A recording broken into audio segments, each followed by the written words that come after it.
KPBS On Demand is supported by Splatero, helping homeowners pay for home improvements by offering streamlined access to your home's equity with no additional monthly payments or new debt. Splatero provides a lump sum payment in exchange for a share of your home's future value. Pre-qualification available at splatero.com.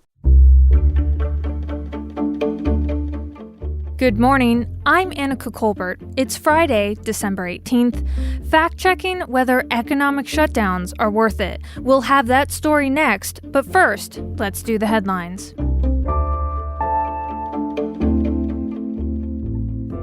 California reported over 50,000 new COVID-19 cases on Thursday. That's equal to what the whole country was averaging back in October. There was a record of 379 deaths, and more than 16,000 people are in the hospital. That's 3 times the number from just a month ago. Intensive care capacity is now at less than 1% in many of California's counties. Locally, San Diego County officials reported more than 2,600 cases yesterday and 22 additional deaths.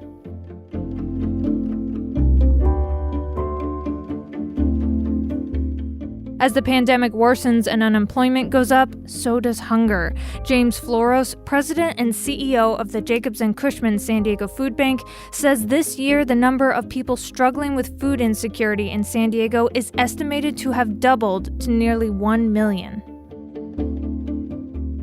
An outbreak of a contagious bacterial dog disease was reported in the county on Thursday. The San Diego County Health and Human Services Agency says that since October, there have been 34 confirmed and probable cases of leptospirosis. The cases were mostly in Hillcrest and Mission Hills. From KPBS, you're listening to San Diego News Now. Stay with me for more of the local news you need. KPBS On Demand is supported by UC San Diego's Art Power, presenting cellist Joshua Roman, performing from his album Immunity, alongside music by J.S. Bach and more. Sunday, June 22nd at UC San Diego's Epstein Family Amphitheater. Reserve your tickets at artpower.ucsd.edu.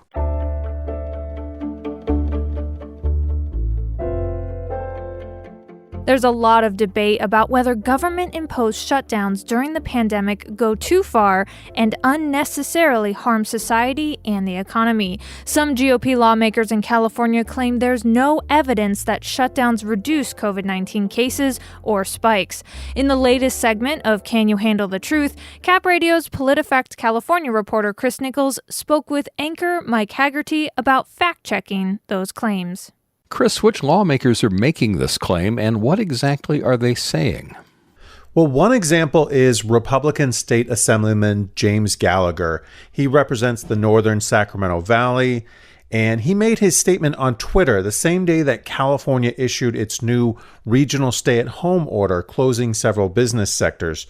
He wrote, "Government-imposed lockdowns do not reduce COVID-19 cases or stop spikes." Who did you speak with to fact-check that statement? I spoke with Lee Riley. He's a professor and chair of infectious disease and vaccinology at UC Berkeley's School of Public Health. And he said the confusion over whether shutdowns work is understandable. States with some of the toughest mandates, like California, are also seeing the biggest spikes.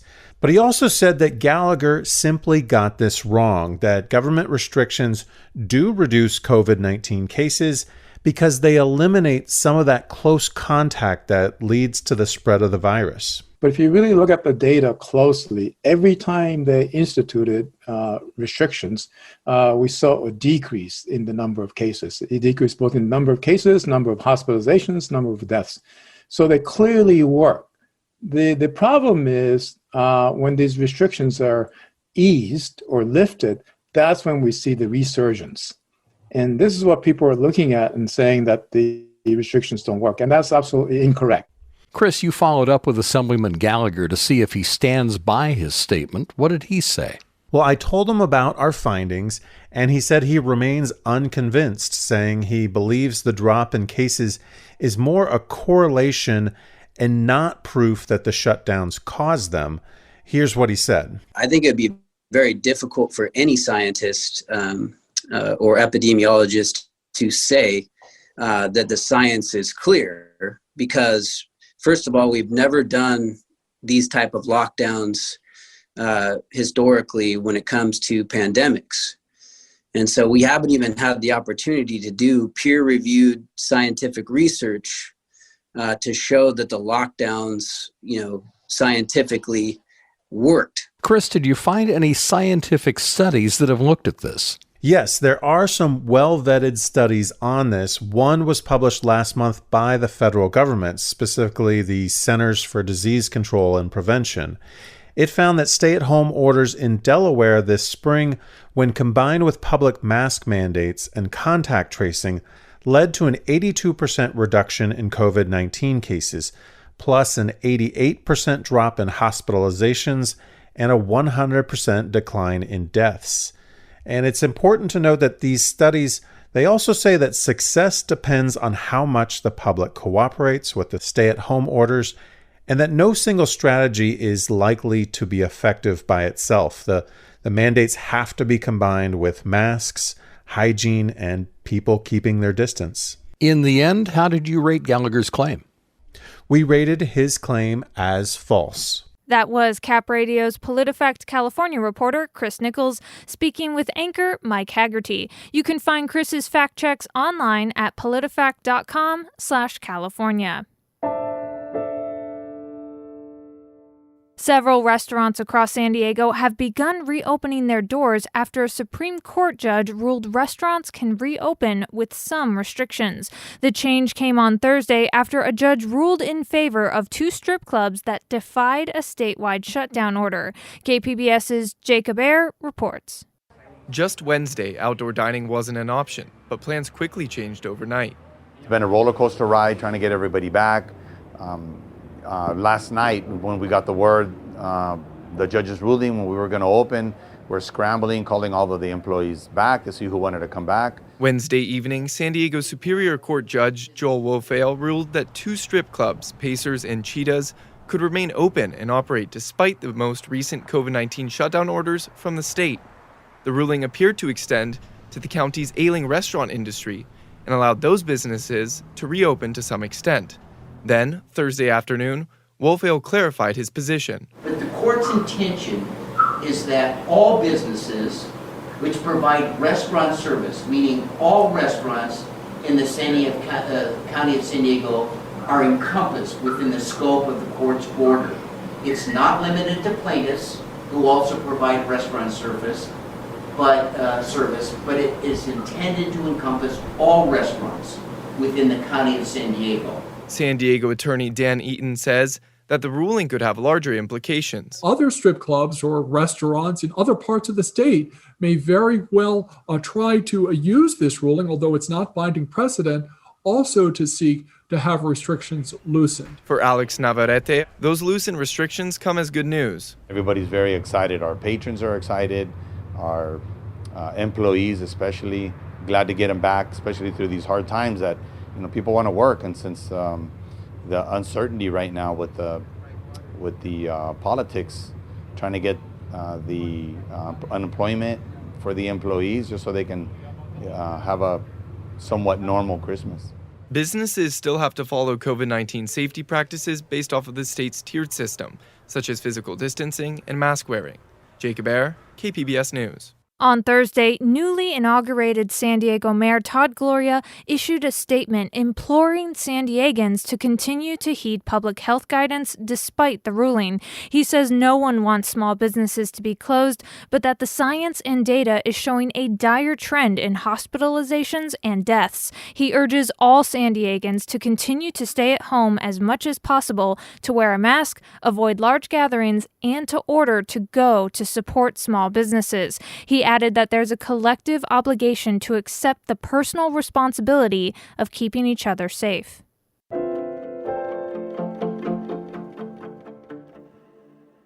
Volunteers in COVID-19 vaccine trials receive either the real experimental vaccine or a placebo, but they don't know which. That's so scientists can compare data from the groups without participants influencing the results. As part of KPBS's Pandemic Profile series, KPBS health reporter Taryn Mento introduces us to 2 volunteers who think they figured out who got what. The lack of side effects from an experimental injection left trial volunteer Jennifer Bernal frustrated. There wasn't even a tender arm after like a flu shot. The mom of two enrolled in Moderna's vaccine trial to get immunity and protect her family. Look at my baby walking. Yeah. Good job. She also wants to fight against a virus that can put patients on ventilators. Her wife recently went through it for other complications. But Bernal thinks her painless injection is a sign she got the placebo. Meanwhile, her cousin and fellow trial participant Alicia Martinez experienced a sore shoulder, fatigue, and an itchy underarm. I did get worried. I was like, oh my God, am I going to have an itchy armpit forever? Because it was like really itchy. The side effects were brief and among the common reactions reported, but Bernal is convinced it means her cousin got what she calls the good stuff. I really wanted the immunity, but I'm glad for her because she does have 3 kids. It's unclear when they'll know for sure. Moderna this week could be the second emergency-approved vaccine after Pfizer. Federal regulators must decide if companies can inform placebo participants and alter the remainder of the study to offer them the emergency-approved vaccine when eligible. That was KPBS health reporter Taryn Mento. On Thursday, a federal advisory panel voted to recommend that the Moderna vaccine should receive medical use approval. The FDA is expected to follow the recommendation.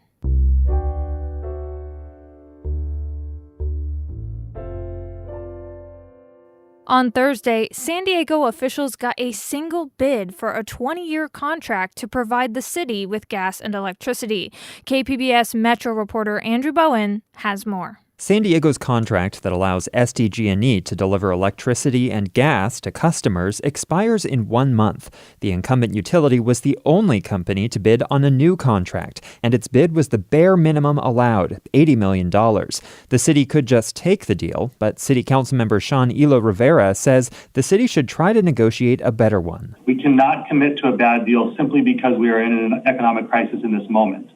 This will impact us for decades after the city recovers from the current downturn. Mayor Todd Gloria's office says it is likely to ask for an extension of the current contract with SDG&E to relieve some time pressure and better evaluate the best path forward. Andrew Bowen, KPBS News. It's been 37 and a half years since one of San Diego's favorite sushi restaurants opened its doors. Now, the woman who founded Sushi Deli is retiring. KPBS reporter John Carroll tells us why she'll be so missed. It has been 37 years and 6 months. Hiroe Otake is taking time these days to remember how she got here. She came to San Diego from Tokyo in 1981 and worked for a while at a car dealership before deciding she wanted to open a sushi restaurant. Initially, she was worried about whether San Diegans would take to sushi, so she hedged her bets. So I started selling both sushi and sandwiches. That's why we named it Sushi Deli. I named it Sushi Deli. But she started selling out of sushi every day. The sandwiches, not so much. So the sandwiches went, but the name stayed. Otake has faced hurdles over the years. She's had to relocate a few times. Once when the owner of the San Diego hotel, where her restaurant was at the time, showed up at Friday lunch rush, shut off the water, and told everybody to get out of the building as it had been deemed unsafe. But she's always bounced back. One of her managers, Mickey Holmes, has worked at a number of restaurants over the years, but she says there's nothing like Sushi Deli, and that's thanks to Hiroe Otake. She wants us to be here. She really cares about us. Otake's last day will be December 31st. She says as soon as the pandemic is over, she will return to Japan to visit her mother, who's 94. John Carroll, KPBS News. Coming up, a story of one Mexican-American teenager coming to terms with her immigrant grandparents supporting Donald Trump. Kind of hard for me to understand how they could vote, everything you've gone through. That story next, just after this break.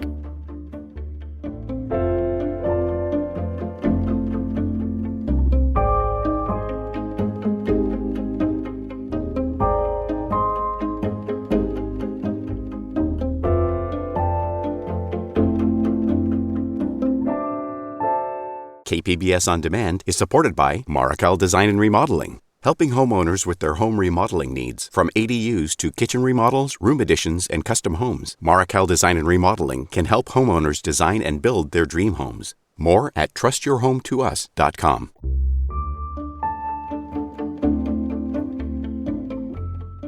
In North County, Mexican-American Marlene Herrera, a first-generation college student, spent election night trying to keep her political opinions to herself. This is KPBS reporter Max Rivlin-Nadler's final installment for a series of stories for every 30 seconds, a collaboration with PRI's The World. Approximately every 30 seconds, a young Latino in the U.S. turns 18. The series explored the young Latino electorate in the U.S. during this election year. Marlene saw her Mexican-American family go both ways during the election. My dad's house, they have a very different political view than me, and I spent that election week here. So while everyone was rooting for the other side, I wasn't, especially my grandpa. He kept coming out while the counting was still coming in, like saying Trump won, but like in Spanish. And I was just like, no, he did it. It's not done yet. Stop listening to your news. Her father and mother split up when she was young. So, she divides her time between households. Her father's parents are immigrants from Mexico. They live with him, and they all supported Donald Trump. Marlene's mother was polling for Joe Biden. In the days after the election, she kept in touch with her mom about the results. But my mom and I, we were messaging each other, like, have you seen the election? Did you see? And then the minute that Philadelphia turned, it cleared the way for Biden. My mom was the first one to call me. Did you see the election results? Did you see them? I'm like, yes, I did. I just woke up, by the way. Thank you. A third of Latinos usually vote Republican. But Trump was able to build on that in this year's election, which left a lot of people wondering why. Marlene, who felt the impact of anti-immigrant rhetoric in her own high school, was coming to terms with her grandparents' support of Trump. I think my main thing that surprised me was my grandparents, considering the fact that they did come here as immigrants, and the whole hate that was sparked around the community because of Trump. It's kind of hard for me to understand how they could vote. Everything you've gone through to stay in this country, to have your green card and stuff. How can you do that? But I've mentioned before, it comes down to perspective. Reflecting on these choices, Marlene realizes there's so much more that impacts someone's politics than just their identity. Her own father, who manages a grocery store, saw his hard work translate to economic stability. Marlene says this has led to a more comfortable life for her brother, Junior, who lives full-time with their father. As much as my dad helps me out, he gets me the things that I need, I didn't grow up the same way Junior did. I grew up in a single mother household, having to ride the bus every day, my mom being on food stamps, getting government help. Marlene's own experience has influenced her politics, but changing the minds of people in her immediate family, once they're made up, has been challenging, especially during a year where they've all been stuck inside together. It's so hard to change a perspective. I know I get frustrated. That's just a big split between both my sides of my family. And KPBS reporter Max Rivlin-Nadler joins us now. You've been following Marlene Herrera all year. How has the COVID-19 pandemic impacted her life and political perspective?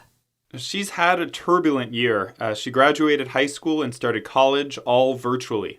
On top of that, she's been helping her aunt take care of her 3 kids, so throw babysitter into the mix as well. So in terms of her own life experience, she's often felt like the federal government's lack of ability to control the virus has had her miss out on some really vital life experiences.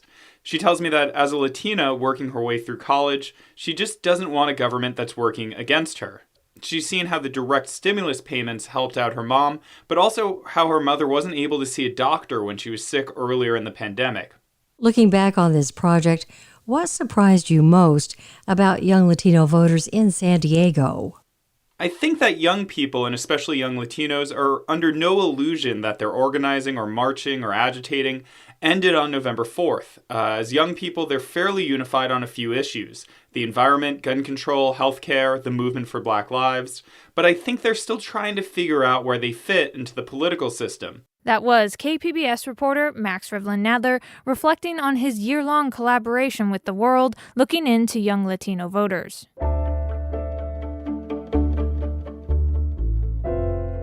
Playwright August Wilson chronicled African-American life in his 20th century cycle of 10 plays, each focusing on a different decade. Now, Denzel Washington wants to make sure those plays make it to the silver screen. KPBS film critic Beth Accomando says Ma Rainey's Black Bottom is the second Wilson play he's produced, and now it's available on Netflix. With Ma Rainey's Black Bottom, August Wilson offers a fictional story about a real blues singer in 1927 Chicago. Screenwriter Ruben Santiago Hudson had the challenge of adapting the play. The stage, people come to listen. In film, people come to watch. So motion pictures is that. We're telling a story with pictures, more than words. So my challenge when I wrote Ma Rainey the movie was, how do I save the arias? As many as I can. What are the most important arias? In the hands of performers Chadwick Boseman and Viola Davis, those emotional arias truly sing in the film. White folk don't understand about the blues. They hear it come out, but they don't know how it got there. They don't understand that that's life's way of talking. You don't sing to feel better. You sing because that's the way of understanding life. Blues help you get out of bed in the morning. You get up knowing you ain't alone. Something else in the world. Something been added by that song.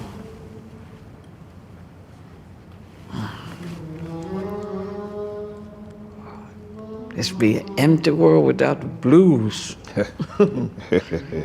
Yeah. I try to take that emptiness and fill it up with something. Wilson understood life, and now his great humanity is being vividly translated to the screen in films like Ma Rainey's Black Bottom. So treat yourself to an early holiday gift and check it out. Beth Accomando, KPBS News. Please come home to me.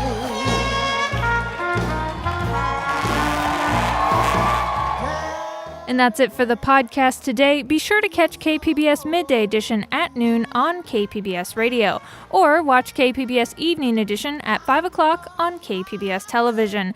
As always, you can find more San Diego news online at kpbs.org. I'm Annika Colbert, and I'll be off next week. You'll be hearing from your favorite host, KPBS Podcast Coordinator, Kinsey Moreland. Thanks for listening, and have a great and safe weekend.